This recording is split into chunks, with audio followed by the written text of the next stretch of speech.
that they got a son or a daughter. It could be a male or a woman, black or white, it don't make a difference.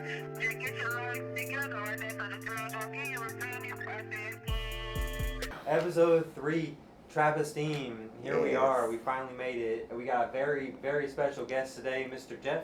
What's up? Good morning. Good morning. Thanks for having me. How y'all doing? Just fine, my friend. Oh, well, let's jump in and kind of talk about you, Jeff. Talk about how you got to the seat you're sitting in right now. Talk about your journey a little bit.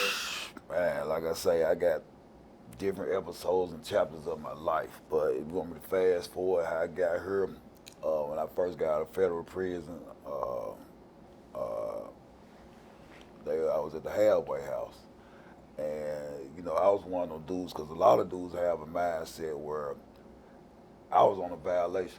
So when I get out this time, I won't be on papers. And most times they tell you, well, if you don't have no job, you're going to go back to jail. So I came with the mindset, hey, I got some money put up, I already got a car, I already got a place to stay. I don't need no job. I'm flatting my papers out. I ain't got to, you know, I'm just going to ride this time out. And at the halfway house, it was a lot going on, you know, dudes doing stuff they weren't supposed to do, fights going on, and one of the ladies was like, she know me from the last time. So she was like, look, Mr. Simpson, since you here all day, and she felt like I was orchestrating stuff, but I wasn't, and she was like, you gotta get a job, get out of here. So I'm like, what I need a job for? I ain't, you know what I'm saying?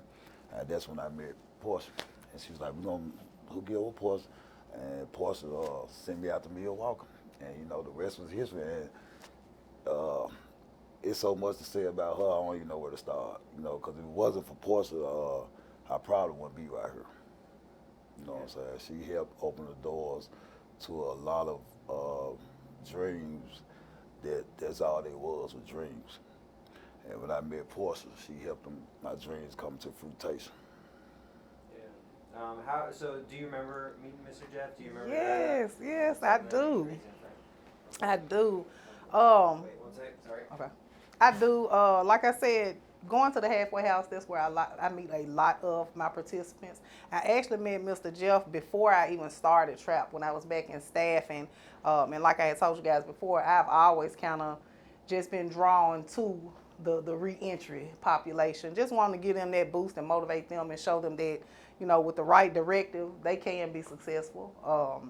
But yeah, when he came in, like he said, he really wasn't trying to work. But I just wanted to put him in a position to where, you know, he could get their 401 benefits and health care and things like that, and then just kind of gradually go into just a career path. If it wasn't something he was used to, he was going to get used to it. Yeah. Jeff, was it, why, so when you got out and you were kind of like already kind of like, you felt like you didn't need a job, was that, like, talk to me about that mindset. Like, why did you feel like you were like, kind of like, what was your plan? You know what I mean? Like, where were you going to go? I already had some money put up, came home with some money.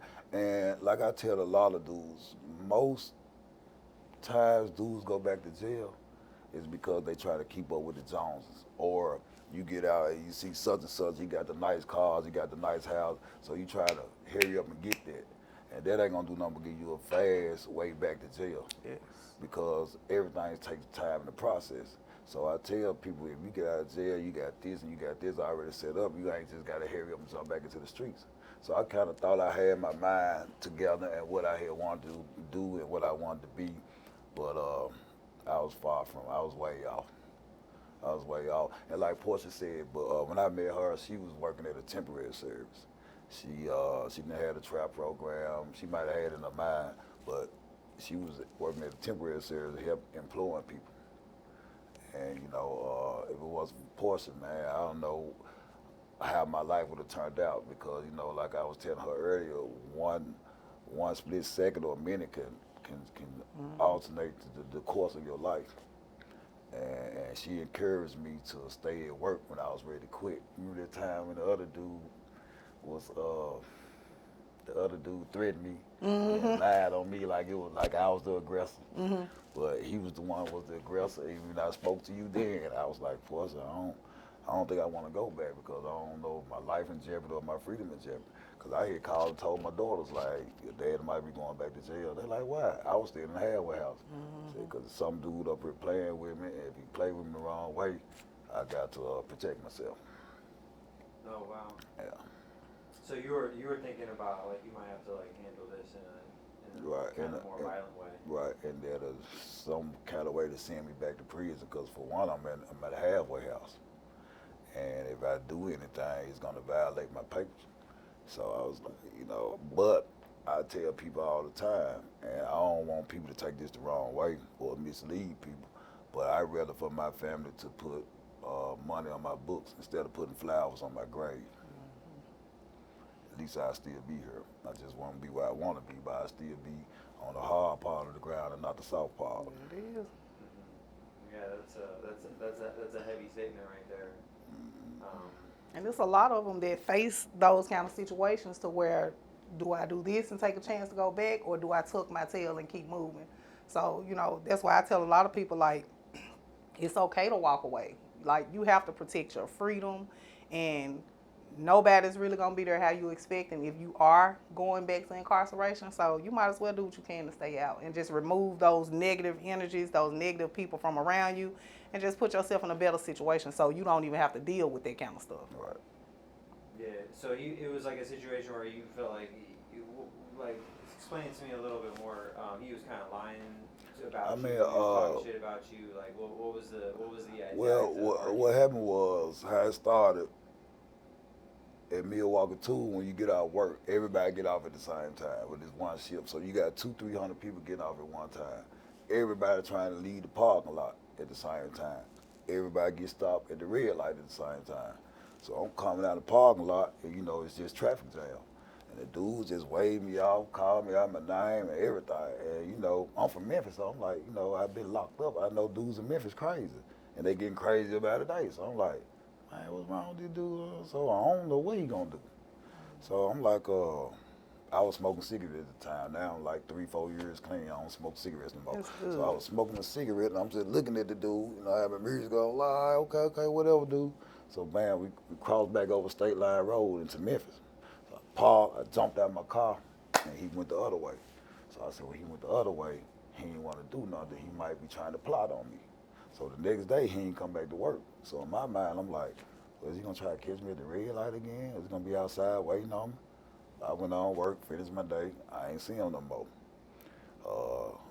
Go to the red lights, I'm looking around, making sure he ain't trying to hop out on me nowhere. I ain't see him no more. So the next day I get to work, and I had called my friend, hey bro, I might need you to come up here on my lunch break or just be at the red light waiting on me when I get out of work just in case something go down. So the next day I ain't seen him. The whole week I ain't never seen him no more. So he quit. He ended up stopped coming. So when I saw Portia, she was like, hey, what's going on with you and such and such? I was like, who? I ain't know his name. She was like, some dude.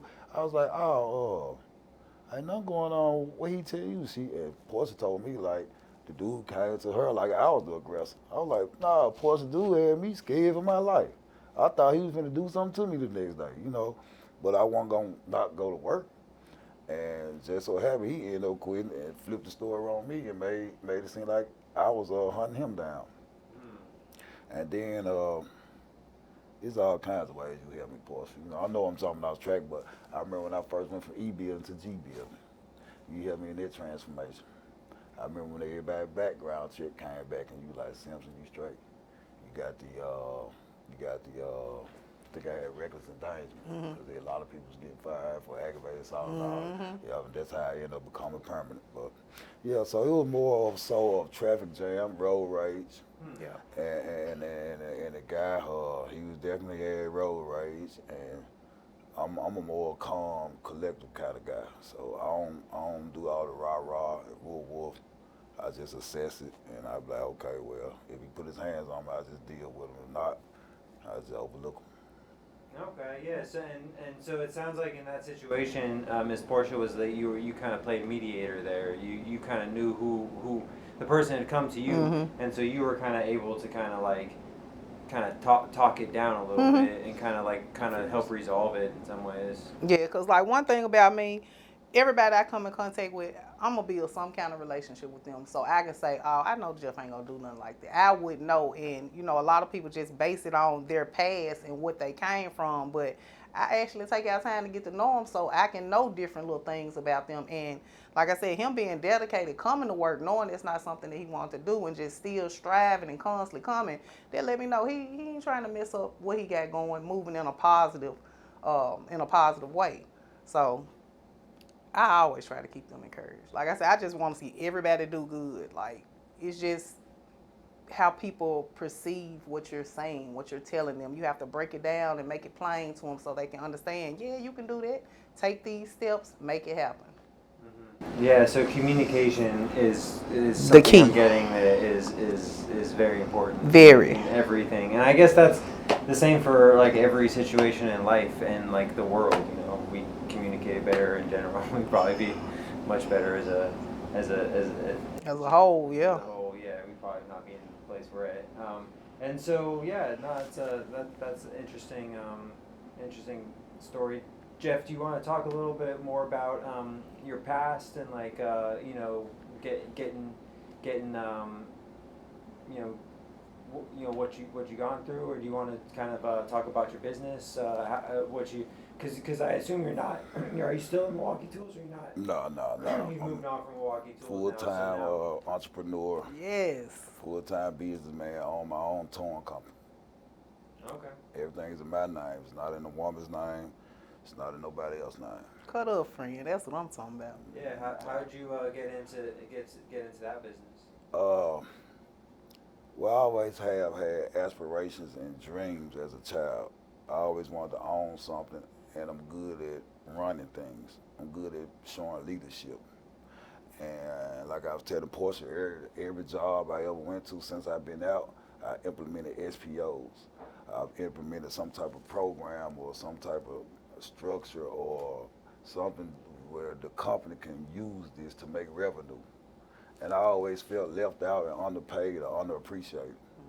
And I'm really not good at having, I'm really not good at taking orders from people that don't know much as I, it's like my leader be like, dude, you don't even know how to do this stuff. I'm out here doing it. You just point your finger and trying to force me to do something because you're abusing your authority.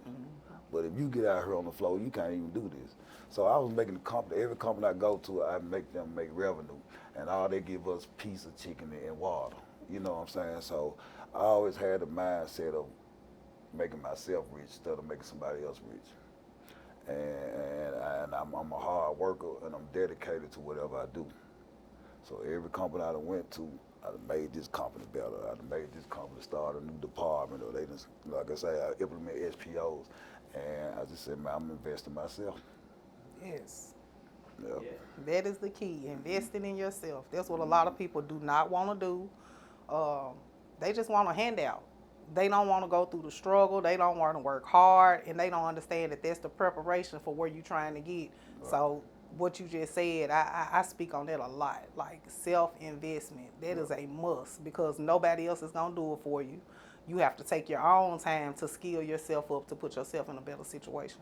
I tell people all the time, man, you got to plan, plot, and execute. You know what I'm saying? And don't expect no handouts, and don't get mad when somebody tell you no. Yep. You born by yourself. You don't have most people don't have twins. You're gonna leave here by yourself. That's it. So man, get out there and get it, and just be consistent. Because a lot of people think, well, if we don't have it tonight or tomorrow or next month, then the hell with it.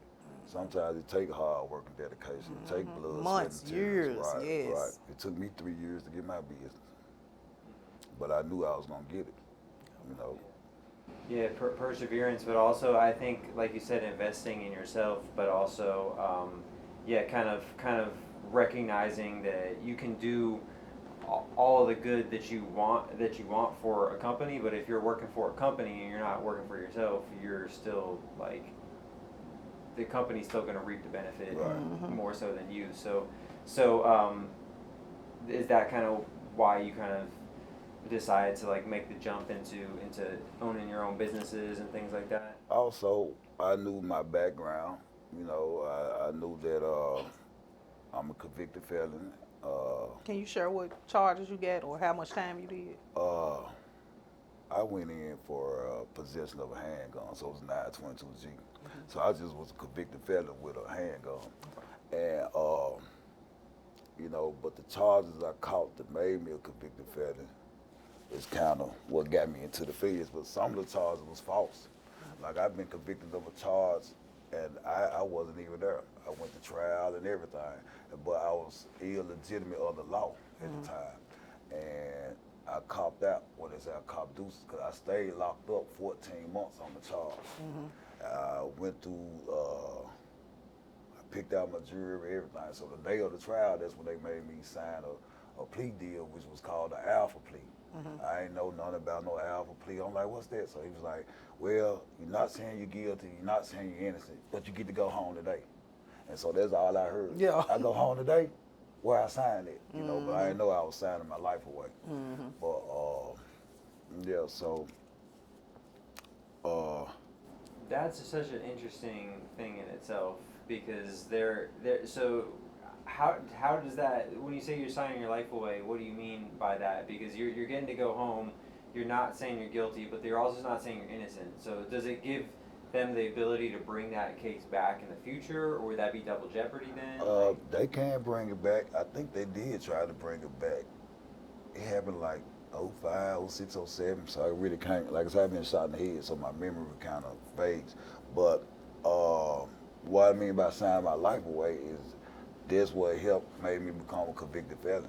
I didn't know the difference between a felon and a misdemeanor at the time, but once I became a convicted felon, now I'm bound and limited to certain things, you know, and it put a strain on my life, but I still was able to overcome some things. Yeah. Did you see? So when it became a felony, therefore, like is it then you lose a lot more rights and it's a lot harder to kind of get, because that follows you a lot more than a misdemeanor. Is that kind of how it works? Yeah, they strip your liberty right from up under you. And there's so many people that get different charges and go to court. They don't know what they're doing. They don't know that lingo that the attorneys and prosecutors are talking. So certain things you hear home, yeah. You might be signing off on something you didn't even commit, but you just ready to go home, and now you done signed and you got 4 or 5 years worth of paper for something that you never even really did, but when you heard them say you can go home, you agree to it. Right. So I really feel like a lot of people need to educate themselves on the laws. Like, you want to commit these crimes, you need to know the consequences behind them. But you're not convicted though, right? Like you're not guilty. So That's what they say, but you are. So you still carry the felony even though you were never found guilty. That's kind of ridiculous. And same as right now, I can go downtown and say you assaulted me. They're gonna put a warrant out for you before they do any investigation. You got a warrant. That's something pending on you, and you have no clue. You basically have to disprove. Yeah. That. It becomes on you then to Yeah. hey, don't do that to me. Yeah, And that's when the court costs and all that kind of kicks in, and it's like it really sets you up for failure. It's bounding you down, and like they're steady changing laws and stuff now. I think now they have to pay $250 for a GPS when you bond out. The bond's 50% now. It's a lot of stuff changing. So you gotta pay the GPS thing to have the thing to track you. You have to pay. Yeah, you probably can barely come up with your bond money. Right. And now you need $250 more for them to put the GPS on you. Plus, pay them $250 every month for the GPS, and still pay your bond, and whatever court costs and fines you have. That sounds like a trap right there. That's the trap. And not to mention, just say if you do go put a charge on somebody and they can't afford their bond, well, you gotta sit down in the county jail 10, 11, 12 months, or a year and a half until the charge over with. Right, not even convicted. Innocent person at that Not point. even convicted. So just because you can't afford your bond, now you gotta sit down here, you gotta deal with the inmates, you gotta deal with the officers, you gotta deal with the food, and you innocent. You just waiting on your day in court. And they can take, you know how the system is here, they can take 2 or 3 years. And then even once you bond out, that's a pending charge. Right. You're going to struggle to find a job. And you haven't even been found guilty yet. So it's like, what I try to tell all my participants, they got to wake up. Because it's really setting you up for failure. And you have to be able to acknowledge that. And that's why I just tell them, guys need to skill up as much as you can to where it will override a felon.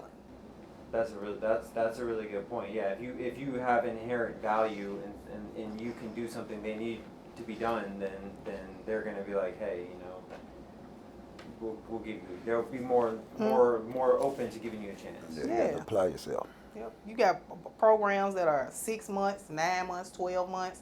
There are some that are more extensive, but I know with the population that I'm serving, they need something quick where they're going to get some results quick so they can feel like they really moving forward. So if I get you to sign up for a 6-month HVAC class, you get that certification. Now you can go work at an HVAC company or start your own HVAC company, because that's summer, winter, fall, spring, that's everything. So that's a steady income for you in a career path. So people just have to open their eyes to see the different opportunities that are really out here and just get outside that box.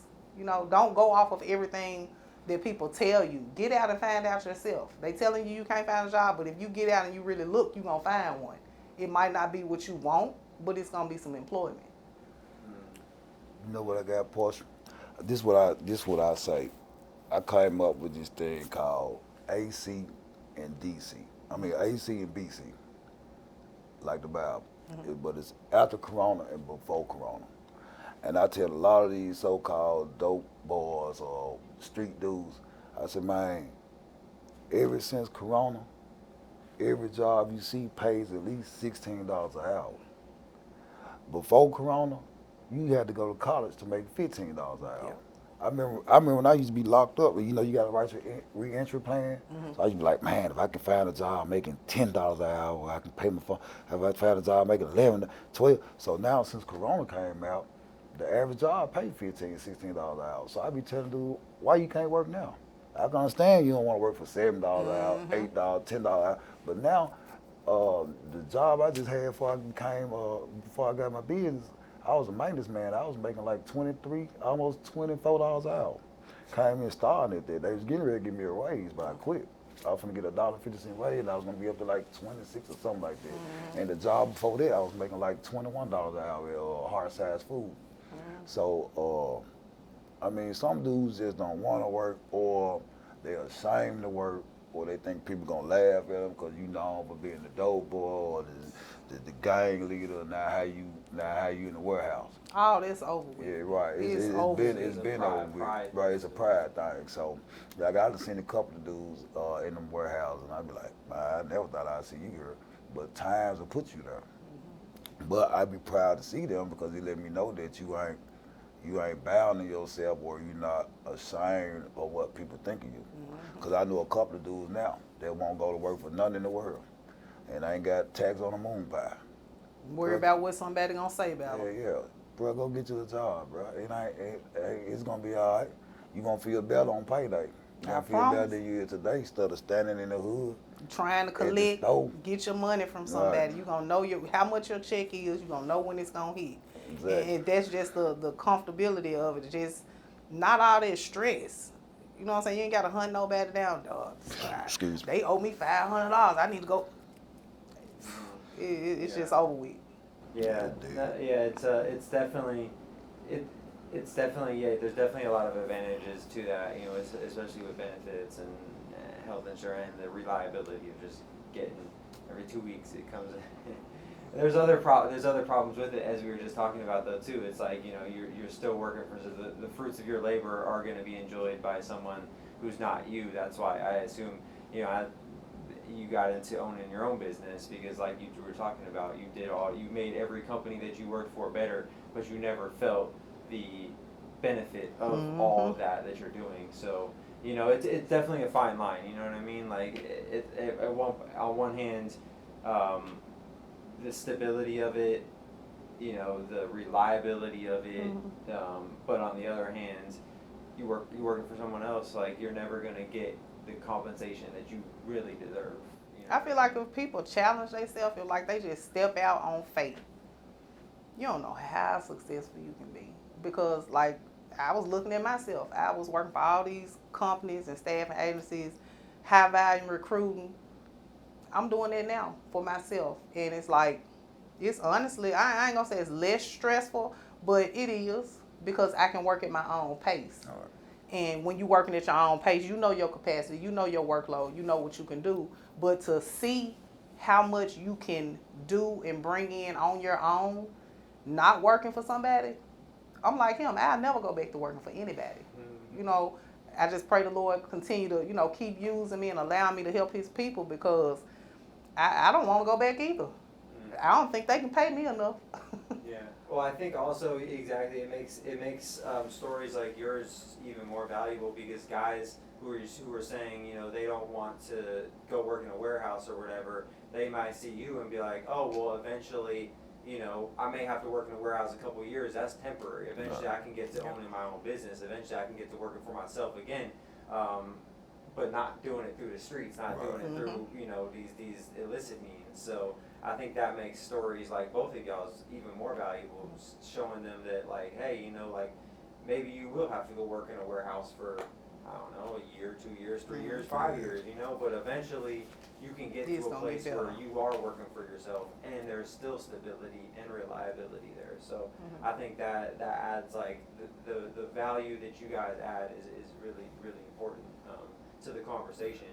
And I'm sure that it is helping change people's minds. And those guys you talking about in the warehouse, you never thought you'd see them in there,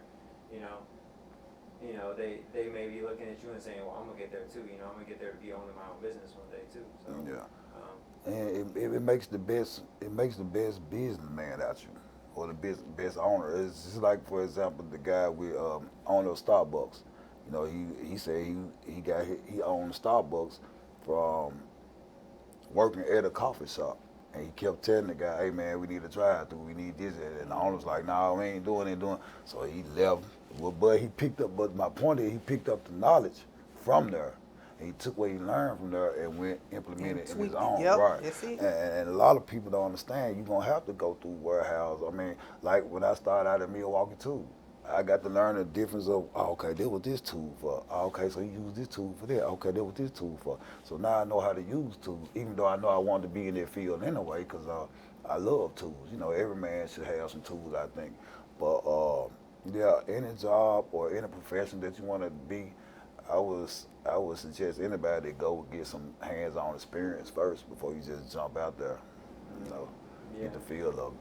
Yeah, and I think Ms. Porter, you were talking about earlier. You kind of mentioned, before we were recording the episode, you were saying, those trials and tribulations and going through those things. Those are teachers in themselves. Yeah, those necessary. Experiences are helping you build the discipline that you need, that you're going to be able to apply for. Maybe if you don't even see it at the moment, but It's like I have a new view of things. Since I've been into entrepreneurship and started trap, I have been burnt 3-4 times, but it's like you can't let it make you bitter. I have an understanding that I had to go through that. Like I was thinking the other day, I really need to tell a couple of these folks, I appreciate you being cutthroat, because it pushed me into where I needed to be. Like I won't say I was content, but I was cool where I was. I feel like I was moving. But until they crossed me and I had to go that extra mile, it was like I wasn't to my full capacity and my full potential of what I could do. I was kind of stagnant. So it's like you have to go through those things to push you out of that comfortability. You don't like it when it's happening, but later on you be like, oh, okay, I needed that. If so-and-so wouldn't have paid me, I wouldn't have stepped out and just started doing things on my own. So it's like you have to experience certain things to kind of give you a reality check. Like, not you don't need them, but I don't got to deal with that. You already have the knowledge you need. You just need to move forward and just activate it. Everybody got to activate what's in them. We already got it in us. We sleeping on it. You sleeping on yourself. So we like I said, we just got to wake up and start just investing in ourselves, taking little classes, doing little things, read more, just researching and just getting more knowledge so you know how to function more, in life and how to make things happen, better situations and different things that's going on with you. I mean, it's not quite secret, but sometimes they say when you speak on it, don't happen, but I have faith in myself. And I know that, a lot of people think that, well, you can say, hey, I want to open up a restaurant, and they think they can open up a restaurant. You gotta understand the zone and code and the food, how you treat it, how the temperature of the food. So it's a lot of processes just to say I want to open a restaurant. But my next business, after I complete my tow truck business, once I get me a fleet of trucks and maybe 10, 15 employees, 10 to 16 employees, I want to open up a pest control company, and I'm also open up a pressure washing company. Okay. Where I be spraying buildings and driveways and houses, not cars. And pest control, I be doing like buildings like the buildings you see out Commercial. here, bank, commercial, and industrial. Okay. Speaking into existence, Yeah, man. yeah, that's the other thing. I'm already Sometimes working towards it. sometimes you need to manifest it by speaking about Yeah, it. You know. I've been working towards it, but I just got in my mind that nothing happens overnight, and I'm not gonna even start until I complete my tow truck company. So, but I have been working on the side. Like I've been buying my equipment already. I got a couple of pressure washers. I got my 20 gallon water. I got my tank. I got my trailers. I got I got some spray bottles. You know the Milwaukee's that you put the chemicals in. So I've been working towards it. But I got to complete my tow truck company first before I move on to the next. And there'd be another problem with guys like me. We'll set out a goal, and then you'll stop and set out another goal and then stop and stop. I had to realize, man, you got to complete these goals first. Then once you complete that goal, then start on your next goal. If not, you're just gonna have stuff running wild everywhere, and you'll confuse yourself like that. And I can really relate to that because that's something I was telling him too. Like, I've gotten a few offers about like expanding to different states and come here, come there. But I just feel like I got to take care of home first. I have to accomplish everything I want to accomplish with Trap here in Memphis first. Then I can start expanding and outsourcing to different locations. But you got to finish what you start. Or like you said, you're going to have all these different projects and all these different things open. You can't commit to one because you got all these other ones behind it. So we got to knock out what's in front of us first. Then you can move forward to something else. Like you said, build that team, get the staff where everything under control, where you're not having to worry. Then you can start something else. And it's just an ongoing thing from there. Right. But the end goal is to have me a beach house in California, a beach house in Florida, and all I do is wake up, drink mimosas, and do payroll. That's what I'm talking about. Have phone calls and stuff, have a meeting, be like, okay, and just kind of, you don't even have to, like, because you got a guy who's, like, already kind of coordinates schedules and stuff like that, so you're just checking in with them, you're like, everything working good, and then you're just going to your bank account and seeing. Yeah. That's real boss shit right there. Payrolls and mimosas. That is some vibe. Looking out on the beach. Yeah. Yeah. Where's your beach house going to be? You got a place for it, Malibu? I'm thinking, I used to be a fan of Miami, but now I'm thinking Destin, Florida, and I do like Malibu, but probably somewhere on Venice Beach somewhere. Oh, So he got it already plotted. Hey, can I come over sometime, or man? what's Don't that, forget. Santa Monica, Clara? What's that, where the big Uh-huh. wheels? That's what I'm talking about. Yeah, no, y'all definitely invited. Save a guest room for Trap. I got you. Yeah, I got you. let me Oh, come yeah. through, man. I'm gonna come through for the barbecue one day. Oh man. yeah. I'm a beast on that grill. Okay. I specialize in ribs though. Okay. All right, now. I'm going to hold you to that, friend. Most definitely, I got you. You know I got you, Pete. But nah, that's awesome, and that's one of those things that you just gotta kind of, I guess it's like you manifest it, right? So you Right. kind of envision that in your head, and I think that helps you get there. I don't know. I like to think it helps It you does. get there. I actually believe in it. You know, I actually believe. You got to believe as well. Yes. So they say, you know, you can talk about it, but you're gonna be about it. So you got to put forth in action with your words. Yeah, for sure.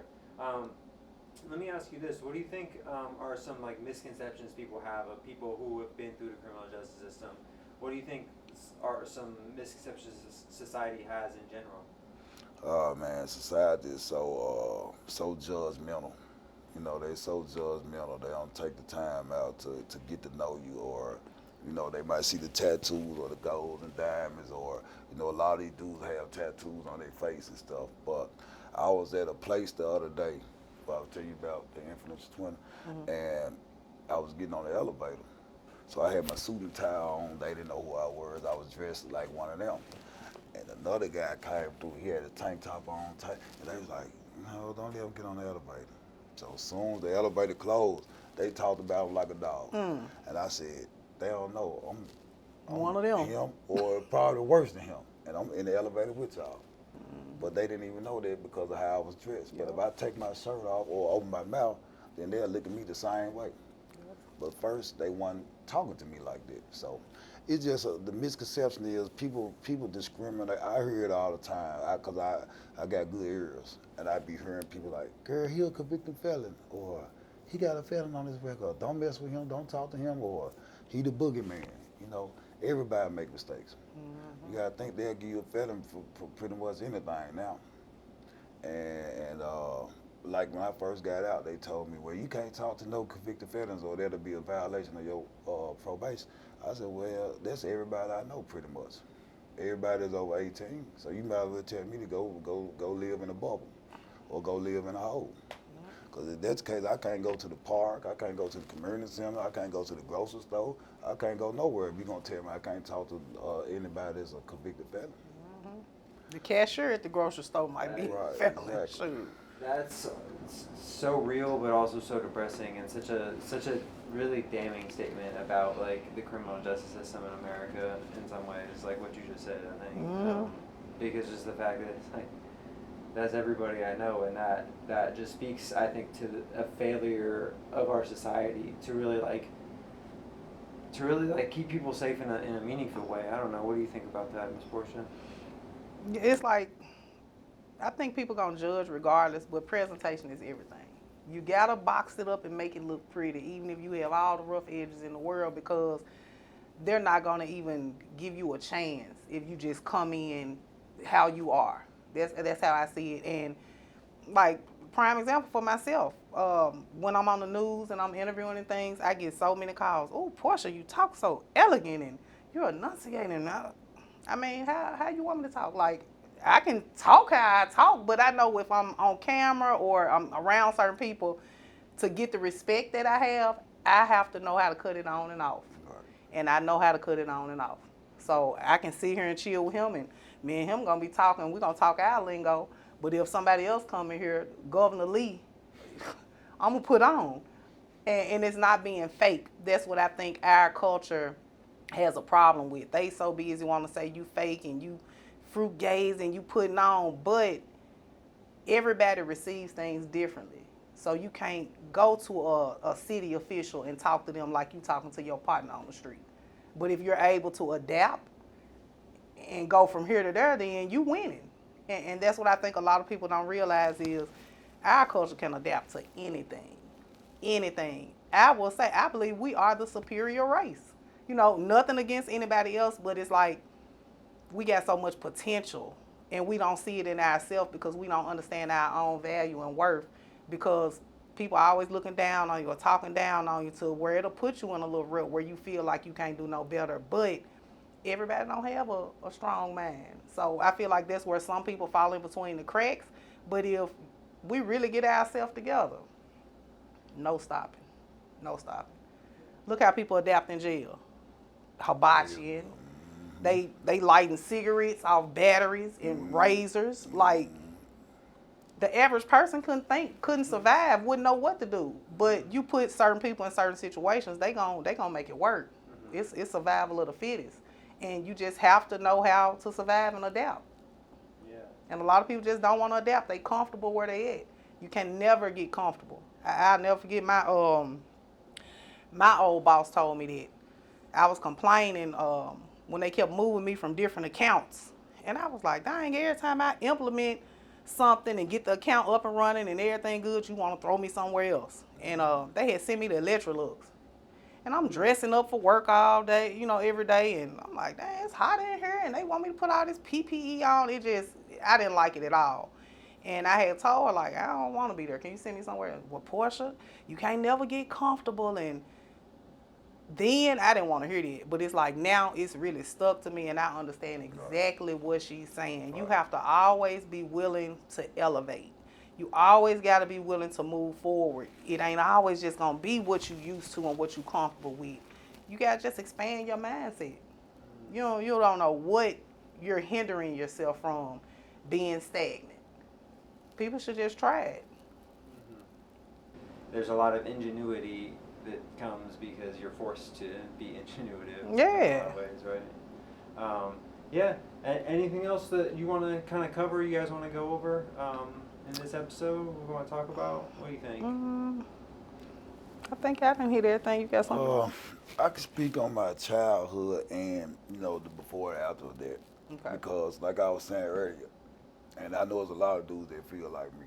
A lot of dudes didn't think we'll make it past the age of 25, and I used to really believe in it. I used to be like, man, by the time I turn 25, I'm gonna be dead.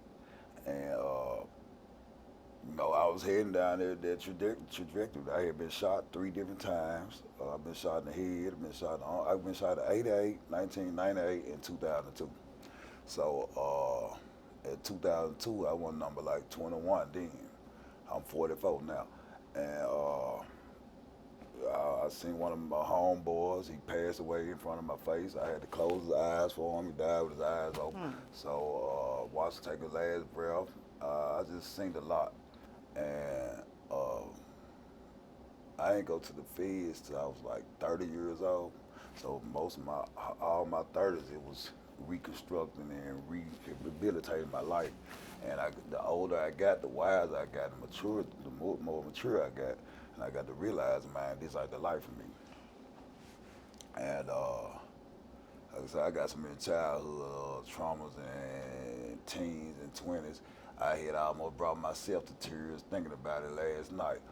But even to where I'm at now, to this day, fast forward, when dudes get out of jail, they think there's no hope for them because they're convicted felon. They got the tattoos. They've been gone for decades or whatever.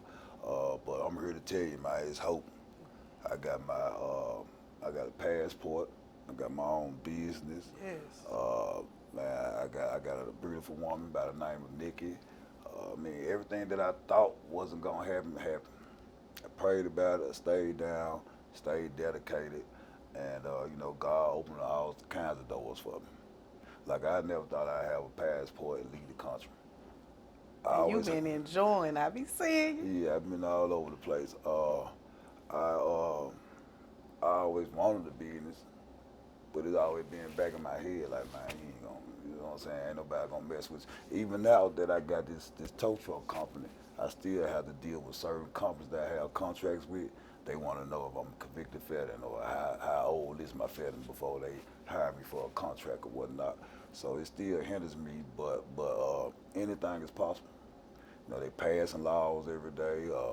What you think is gonna hurt you, it might not be in effect by the time you get out. Or this job, like they got a lot of second chance programs. They got a lot of resources what people can use to give you hope and give you a chance. And that's all we need is a chance instead of being looked at as a disease or, you know what I'm saying? Some people don't want to touch it, don't want to deal with it or nothing. When they see the convicted felon or the tattoos or you been in prison, to them you just scum of the earth. And everybody makes mistakes. Everybody makes mistakes. Everybody deserves redemption. Everybody deserves a second chance. Some people need a third chance. But, I just thank God that my mind is where it's at now, because I always thought that I was going to have to be one of those dudes that wear all black with the black Air Force Ones all the time. Now I got on green working Air Force Ones. You know what I'm saying? They match my work vest. So, anything is possible. You just got to believe and don't give up, and don't let drugs be your solitude, because a lot of people run to drugs when they are dealing with problems. It could be death, it could be financial, it could be emotional, whatever. But don't let the drugs consume you. I know some people cope with drugs, but don't let the hard drugs consume you no more, because now they got this fentanyl melting the ice, and it's a different beast. K2, don't leave that one out. K2, they have you bouncing off the wall, don't know who you are. So, a lot of people run to the drugs to try to vice their problems, but you don't need it.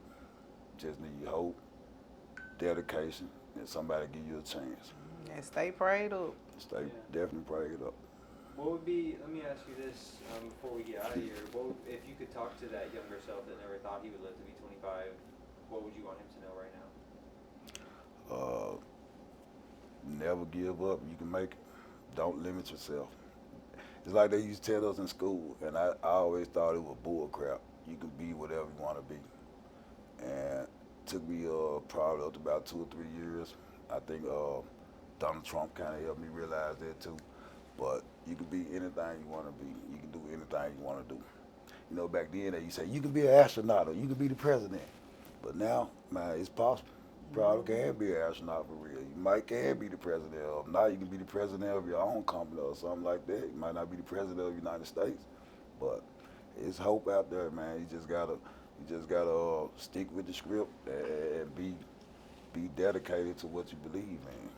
If you believe you want to be a painter, then go be the best painter it is. Don't give up. Don't give up. Don't give up. That's good advice for anybody on any issue. Don't give up. I tell myself that every day. So And yeah. you make it through. Yeah, thank you. So yeah, no, that's great advice, and just a compelling story, and just glad you're here, and glad you didn't give up. Glad you didn't give up. And glad Thank you. I made it through. appreciate it. I'm proud of him. Thank you. Appreciate it. I be telling all my folks, I can just be at home just sitting, thinking, and one of my participants will pop up. I don't care what time it is, I'll text them. How you doing? You know, I'm just checking on you. I'm proud of you. I see you staying out the way. And, like, I know that mean a lot because they like, dang, Miss Portia, I ain't forgot about me. It can be a year. It can be some months down the line. I'll just up and call them and be like, you doing good? You doing all right? It mean the world. It mean more than a lot. It mean the world to certain people because, you know, a lot of people need that in their corner. Mm-hmm. Even though society teach us to be, man, you know, to be hard or you don't need nobody. Now you need some support. Yeah. You need them encouraging words, or you need somebody to believe in you or to push you the extra mile. You know what I'm saying? It's just like me with exercising, going to the gym.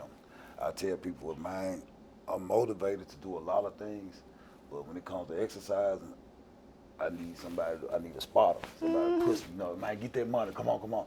If I got somebody with me, I'm gonna work out more. But on my own, I'd be like, well, I'll do it tomorrow. And tomorrow never come, you know. But if I got somebody, hey man, we're going to the gym today. Come on, let's go. All right, let's go. You going. So you need that. That accountability partner. Yeah. Somebody that's gonna help push you the extra mile. I mean, some people don't, but it don't hurt. It's good to have it. Yeah. And when you surround yourself with the right people, you're going to have a good turnout. And like I tell you all the time, I'm going to tell the world, the air camera, the world needs more people like you. Thank The you. world, not just Memphis, not just community. You are a great asset to my life. I'm pretty sure you are in a lot of other people's lives, but we need more people like you. Thank you. The people that's high up or to reach down and, you know, understand you, look you eye to eye and can deal with you and relate with you. Because some people just, like I said, don't want to talk to you at all. Or they already prejudging you. Oh, man, yeah, okay. But back in their mind, they already made their mind up. Count it off. Right, and you're not that person. You know what I'm saying? You're a very big inspiration to my goals and my success. I appreciate you. You know what I'm saying? I told you I'm trying to nominate you for some things, so you can get your flowers now. You know what I'm saying? I appreciate that. Yeah, the world needs more people like you. And that's something I'm trying to like instill in everybody that I touch. It's okay to help. You know what I'm saying? You don't have to stay in that hard shell and play hard and be tough. It's all right to soften up a little bit and be a blessing to somebody else, like what you doing. Once you get your fleet of trucks, you're going to bless somebody else and get them a job, and you're going to be kind of inspiring them and just coaching and talking to them. So anybody that I done came in contact with, when they ask me, Miss Portia, what I owe you, what can I do? Might just be a blessing to somebody else. Right. Help somebody else out, encourage somebody else, lift somebody else up when they down. It's simple. If all of us do that, it will be a better place. But, you know, everybody in their own little lane and don't want to see nobody doing better than them, but it's okay. Everybody got their own lane. It might not be meant for me to have no tow truck company. It's meant for you to have one and you successful with it. So I think once people kind of acknowledge that, we will have, you know, a better world, better things going on with people. Oh yeah, most definitely. Yep. Yeah, that's an inspiring way to close out the episode right there. And we need more people to also listen to Miss Portia, like more city leaders. Yes. implement what she's doing, but like bigger. I think. Maybe.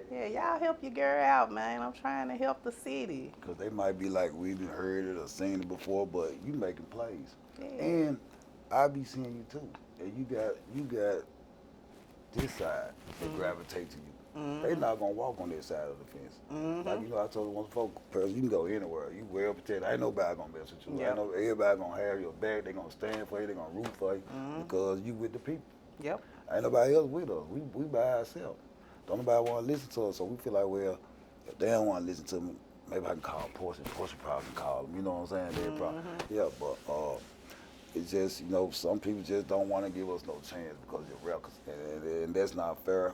But I understand life is what it is. But, it's a lot of good people that's convicted felons or behind them walls and ready to do right and change their life. Like one thing, when I was locked up, I had seen so many dudes. I was like, man, when I get out of jail, I just want to be around women and children and animals.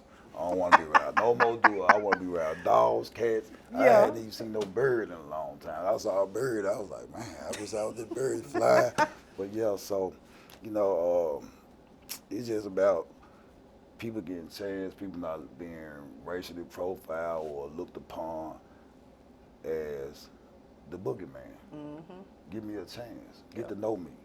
Then if I show you that flaw, Then you can feel like that. Okay, it's easy. I mean, some of us do fall back, but some of us keep elevating, keep going, and don't want to go back. So you just still have to give that person a chance. Yep.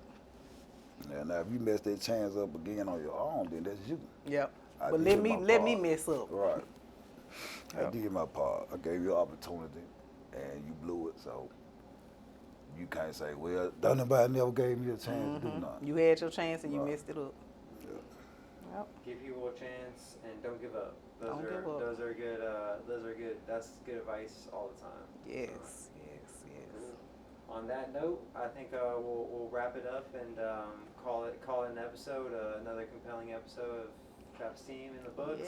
Yes. So thank you, Mr. Jeff, for your time. No problem. Really You're welcome. appreciate you coming by, sharing a little bit of your story, a little bit of your life, a little bit of your light. Yeah. Until next time, right? Yeah, And if you tell me. guys need a tow, y'all get with my guy. 4 seasons, 24-hour towing 4 service. seasons. Gonna Four get seasons. you where you need to get to. Anybody, any place, anytime, anywhere.